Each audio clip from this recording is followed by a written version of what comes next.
देखिए, मैन्युफैक्चरिंग 5.0 मेरे personal view में एक बहुत बड़ा अपॉर्चुनिटी है भारत के लिए, क्योंकि इसके पहले जितने भी अप टू 4.0 उसमें फोकस ज़्यादा था प्रॉफिटेबिलिटी, एफिशिएंसी इम्प्रूवमेंट।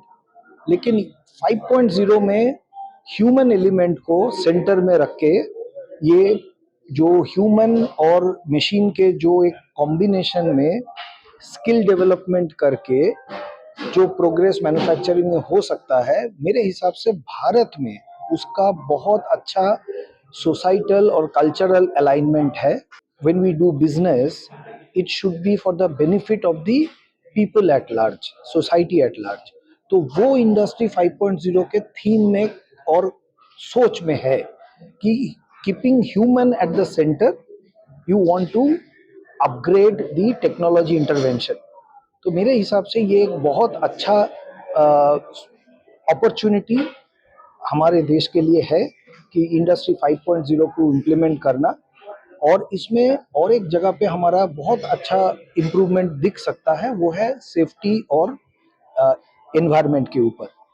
और इसमें जो भारत लीड कर सकता है कि हमारे जो एंशियंट विजडम्स है, जो हमारे पुरखों ने ऑलरेडी करके सोसाइटी में दिखा के गए हैं, उसको रीइन्वेंट करना, उसको आज के मॉडर्न टेक्नोलॉजी के साथ मिला के इम्प्लीमेंट करना, वो शायद एक बहुत बड़ा गेम चेंजर हो सकता है India to lead industry 5.0 in future.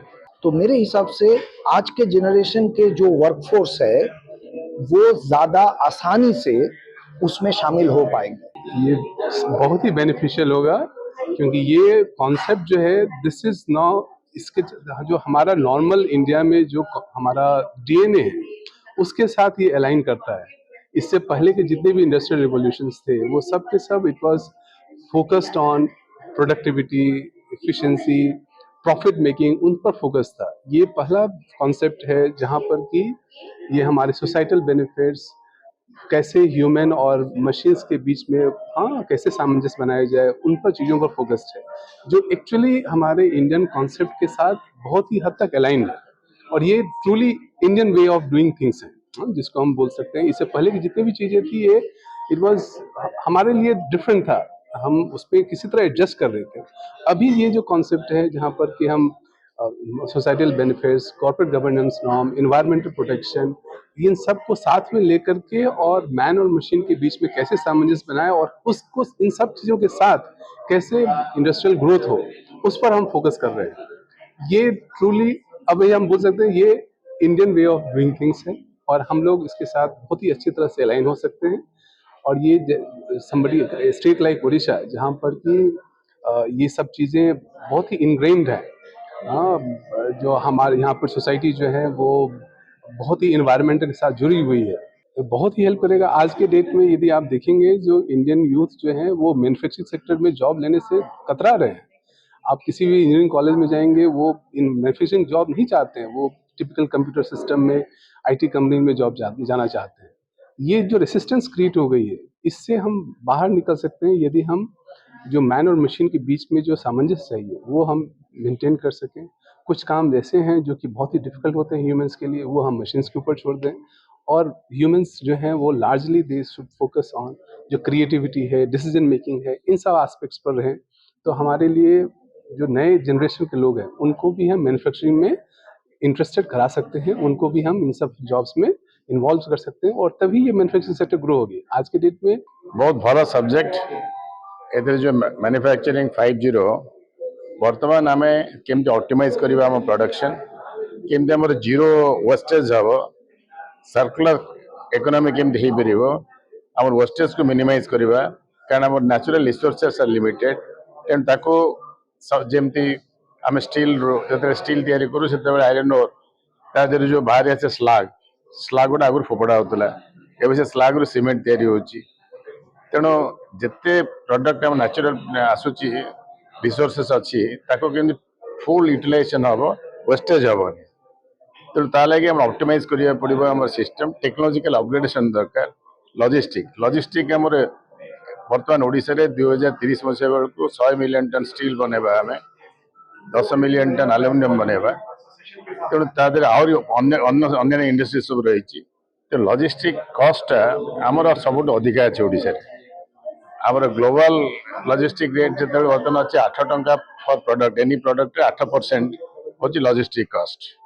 କିନ୍ତୁ ଆମର ଏଠି ଯଦି ପ୍ରଡକ୍ଟର ଦାମ ହେଲା 100 ଟଙ୍କା, ତାହେଲେ 100 ଟଙ୍କାରୁ ଆମର ଓଡ଼ିଶାରେ 14% ହେଉଛି ଲଜିଷ୍ଟିକ୍ କଷ୍ଟ, ମାନେ 14 ଟଙ୍କା ଆମେ ଦେବା ଲଜିଷ୍ଟିକ୍ ବାବଦରେ। ଏବଂ ଯେଉଁ ଷ୍ଟିଲ୍ ଇଣ୍ଡଷ୍ଟ୍ରି ଅଛି ତା ଦେହରେ ସେ 22ରୁ 23 ଟଙ୍କା ହେଇଯାଉଛି। ତେଣୁ କେମିତି ସେ ଲଜିଷ୍ଟିକ୍ କଷ୍ଟକୁ କମେଇବା, ସୋ ଦ୍ୟାଟ୍ ଆମର ଗ୍ରାହକମାନେ ତାର ଉପକାରିତା ଉପଲବ୍ଧ କରିପାରିବେ।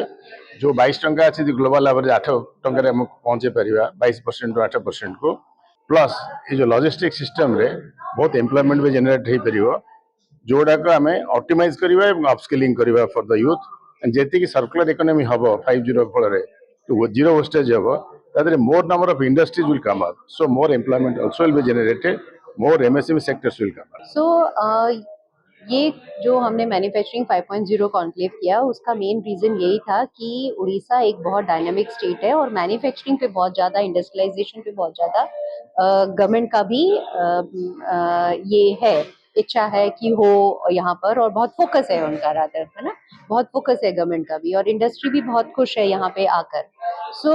जब हम मैन्युफैक्चरिंग एक्सीलेंस की बात करते हैं तो एक लेवल के बाद आपको ह्यूमन और मशीन को साथ रखते हुए जो मैन्युफैक्चरिंग 5.0 का उद्देश्य है उसको लेके हमें आगे बढ़ना है। और जब इंडस्ट्री यहाँ आ रही है और नया सेटअप हो रहा है तो अभी से अगर हम एक्सीलेंस की बात करते हैं तो ये पूरे इकोसिस्टम को डेवलप करता है। और यूथ को सबसे ज़्यादा एडवांटेज होता है क्योंकि जब भी कोई नया इंडस्ट्रियल ग्रोथ होता है या नया इनोवेशन आता है तो यूथ के लिए बहुत एक अपॉर्चुनिटी खुलता है, नॉट जस्ट की एम्प्लॉयमेंट के लिए, इवन एज अपना स्टार्टअप बनाने के लिए या अपना एंटरप्रेन्योरशिप स्टार्ट करने के लिए उनको एक इकोसिस्टम रेडीमेड मिल जाता है जिसमें इंफ्रास्ट्रक्चर है, जिसमें अपॉर्चुनिटीज है कुछ नया कर पाने का, तो वो इनोवेट कर पाते हैं। So we see that this is very very highly potential market और बहुत अच्छा दूसरे और स्टार्ट कंपनीज आ रहे हैं, मैन्युफैक्चरिंग के आ रहे हैं, तो उनमें एक तो डायरेक्ट एम्प्लॉयमेंट रहेगा और एक इनडायरेक्ट रहेगा। अब जैसे अगर मैन्युफैक्चरिंग कंपनीज ज़्यादा यहाँ आते हैं या कोई भी टाइप का कंपनी ज़्यादा आते हैं तो होटल इंडस्ट्री ग्रो करता है, तो जो लोग टूरिज्म से जुड़े हुए हैं, होटल इंडस्ट्री से जुड़े हुए हैं, तो उनको भी फायदा होता है। हेल्थ केयर बढ़ेगा क्योंकि इकोसिस्टम डेवलप होगा, फैमिलीज आएंगे जो एम्प्लॉयज हैं उनके, तो इस तरह सबके लिए बेनिफिशियल है ये।